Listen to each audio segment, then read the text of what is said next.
ये कंपनी आई क्यों थी, ये प्लेटफॉर्म बना क्यों था? जानना चाहोगे? जानना चाहोगे? जानना चाहोगे? मैं नौकरी छोड़ के आया, मैं भी एक कंपनी में काम करता था। उस कंपनी में काम करते करते मुझे इस इंडस्ट्री की ताकत का पता चला, पावर का पता चला कि यार इंडस्ट्री तो बहुत अच्छी है, अगर इसमें ढंग से काम किया जाए, सही चीजें बनाई जाए। लेकिन ये इंडस्ट्री जैसे मैंने देखी थी, बाजार की कंपनियां, फालतू के प्रोडक्ट, फालतू की बातें, फालतू के मोटिवेशन, वो मेरी समझ में नहीं आए थे। तो मैंने रिसर्च की कि ये इंडस्ट्री आखिर है क्या, ये इंडस्ट्री बनी क्यों, ये किस लिए बनी, यहां क्यों काम करना चाहिए और नहीं करना चाहिए, मतलब इसके सारे pros cons, yes no, negative positive, सब मैंने जानने की कोशिश की। तो मुझे जानकारी क्या हासिल हुई वो मैं आपको देना चाहता हूं। मुझे ये जानकारी हासिल हुई कि जो डायरेक्ट सेलिंग इंडस्ट्री है, ये प्लान बेचने के लिए नहीं बनी, गाड़ी बंगले दिखाने के लिए नहीं बनी, गाड़ी बंगले तो कहीं से भी आते हैं। ये इंडस्ट्री बनी थी ऑथेंटिक क्वालिटी प्रोडक्ट बनाने के लिए और बेचने के लिए। ये इंडस्ट्री बनी थी 1885 में, 1885 में। कंपनी का नाम था एवियोन, AVON, गूगल पे सर्च कर लेना, आपको मिल जाएगा। अगर मेरी किसी भी बात में आपको लगे, मेरी सारी बातें आपको नेट पे मिलेंगी। ये इंडस्ट्री 1885 में बनी और इसमें सबसे पहले बिकते थे स्किन के प्रोडक्ट, और स्किन के भी इतने क्वालिटी प्रोडक्ट कि आज भी उस कंपनी चल रही है डायरेक्ट सेलिंग की। आप आज भी प्रोडक्ट ले लो, आप हिल जाओगे, इतने प्यारे स्किन के प्रोडक्ट वो कंपनी बनाती है। ये इंडस्ट्री इसलिए बनी थी कि जब ये इंडस्ट्री नहीं थी, या आज भी जहां नहीं है, तो एक आदमी प्रोडक्ट बनाता था बेचने के लिए, लोगों के घर तक पहुंचाने के लिए, क्योंकि लोग कंज्यूम करेंगे तभी तो उसको पैसा आएगा। तो जब वो प्रोडक्ट बनाता था तो प्रोडक्ट की क्वालिटी दिमाग में नहीं रखता था, वो प्राइस दिमाग में रखता था। क्यों? क्योंकि जिस प्रोडक्ट को वो बेचना चाह रहा है, वो प्रोडक्ट ऑलरेडी बाजार में बहुत सारी कंपनियां बेच रही हैं, और वो सारी कंपनियां जिस भाव में बेच रही हैं, जिस रेट में बेच रही हैं, जिस MRP पे बेच रही हैं, उस पे ही उसको वो प्रोडक्ट बेचना पड़ेगा। तो वो चाहते हुए भी, साइंटिस्ट होते हुए भी, रिसर्च एंड डेवलपमेंट का बंदा होते हुए भी, फॉर्मुलेशन का बंदा होते हुए भी अच्छे प्रोडक्ट नहीं बनाएगा। एक साइंटिस्ट होते हुए फॉर्मूला भी इन्वेंट कर लिया, कोई इन्वेंशन भी कर ली, बात समझ में आ रही है? कुछ मिल भी गया उसको कि यार ये बना दो तो दुनिया बदल जाएगी, देश बदल जाएगा, इतिहास बदल जाएगा, लोग ठीक हो जाएंगे, लेकिन वो नहीं बना पा रहा। क्यों? क्योंकि जब भी वो प्रोडक्ट बना के परचून की दुकान से, मेडिकल स्टोर से, किसी भी स्टोर से बेचना चाह रहा है, तो जो प्रोडक्ट वो बना रहा है वो महंगा बन रहा है, क्योंकि उसमें क्वालिटी डल रही है। और जो बाजार में वहां बिक रहा है वो 200 रुपए का बिक रहा है, लेकिन जो वो बनाना चाह रहा है वो 400 में बन रहा है।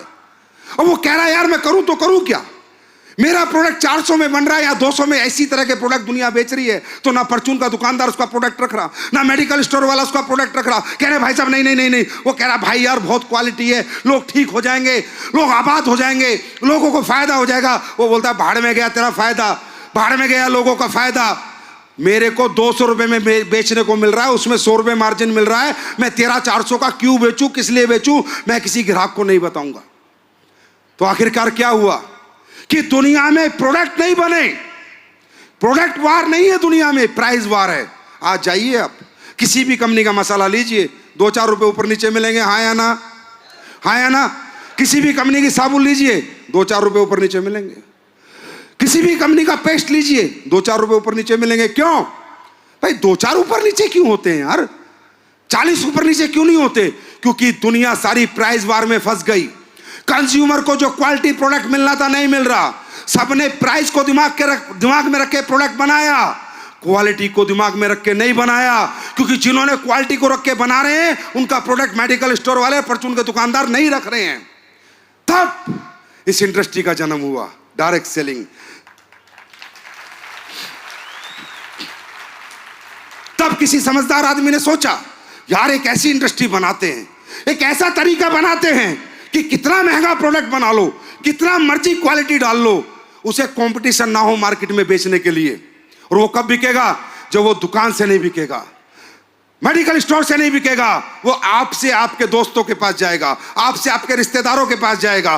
पहले आप खरीदोगे, रिजल्ट लोगे, अच्छा लगेगा तो आगे बताओगे, जबरदस्ती तो नहीं बताओगे, हाँ या ना, हाँ या ना। अगर आप घुटनों का तेल लोगे, असर आएगा तो पड़ोसी को दोगे, नहीं तो नहीं दोगे। पेस्ट करोगे, अच्छा लगेगा तो आगे बताओगे, नहीं तो एक ऐसी इंडस्ट्री बनाई गई जहां पर प्रोडक्ट बेचा नहीं जाता, अपना एक्सपीरियंस शेयर किया जाता है। जहां पर प्रोडक्ट चिपकाया नहीं जाता, जहां रिजल्ट शेयर किया जाता है। भाषण में आ गई? भाषण में आ गई? आज लोग कहते हैं हमारे पेस्ट में बहुत अच्छा, हमारी साबुन बहुत अच्छी है या नहीं? एक आवाज में बताओ, है या नहीं? क्योंकि हमें डर नहीं लगता कितने का बन रहा है। एमआरपी लिखने में मैं डरता नहीं हूं। मैं कहता हूं दुनिया की सबसे अच्छी जड़ी बूटी डाल, पहाड़ पे माउंट एवरेस्ट पे चढ़ के ला, चाहे अच्छी हब्सला, क्वालिटी हब्सला जंगल से खरीद, जितना मर्जी पैसे में खरीद, प्रोडक्ट बनाऊंगा क्वालिटी का और बेचूंगा क्वालिटी का। भाई साहब, ये जो आप यहां सुन रहे थे ना, ये रिजल्ट आया, वो रिजल्ट आया, क्योंकि मेरे को प्रोडक्ट बनाने के लिए किसी का प्राइस नहीं देखना पड़ता कि वो कंपनी कितने में बेच रही है, वो कंपनी कितने, मुझे कोई फर्क नहीं पड़ता। मैं अपना बनाता हूं, अपना रेट रखता हूं, अपना बेचता हूं और उसके बाद लोगों को पैसा देता हूं। आज 10 साल हो गए, 10 साल हो गए हमारे को, 11वें साल में चले जाएंगे 9 नवंबर को। 10 साल से रिजल्ट देते आ रहे हैं और ऐसे ऐसे रिजल्ट देते आ रहे हैं कि अगर आप YouTube सर्च कर लोगे, गूगल पे डाल लोगे, मां कसम रात को रो के सोओगे यार, क्या कंपनी है और क्या प्रोडक्ट बनाए हैं और समाज की, देश की, दुनिया में की क्या मदद की है। रो के सोओगे, रो के, कि क्या कोई कंपनी ऐसे प्रोडक्ट भी बना सकती है। क्योंकि मेरे हाथ नहीं कांपते, मुझे डर नहीं लगता। मैं अभी बता रहा था, जब भी देश में आपको ऐसा प्रोडक्ट बना के बेचना है तो दुकान से बिकेगा नहीं, वो प्रेजेंटेशन से बिकेगा। उसमें बताना पड़ता है क्या डला है, कितना डला है, कैसा डला है, इसलिए ये इंडस्ट्री बनी। उसके बाद ये इंडस्ट्री 96 में इंडिया में आई।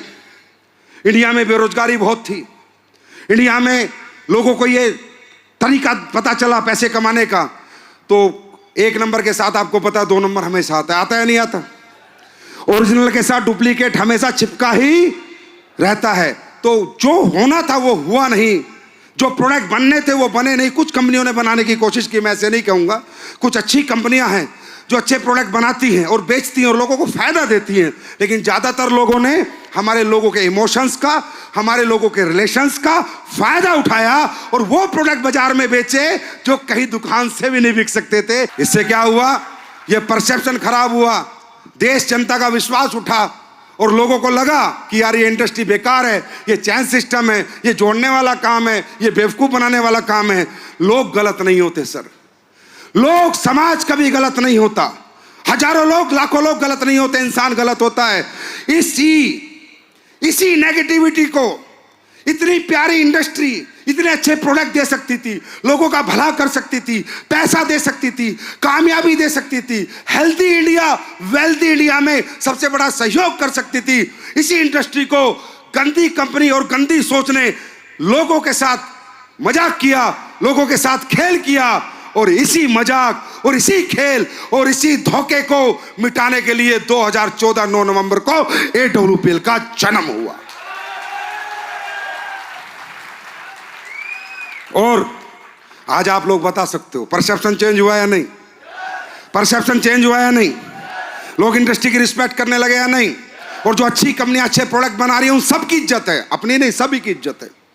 अब रियल इथिकल डायरेक्ट सेलिंग चलने लगी दोस्तों। इसलिए इस इंडस्ट्री बनी थी, ना कि सिर्फ पैसे देने के लिए, बांटने के लिए, गाड़ी बंगले दिखाने के लिए बनी थी। ये इंडस्ट्री बनी ही प्रोडक्ट के लिए थी, प्रोडक्ट के लिए थी, प्रोडक्ट के लिए थी।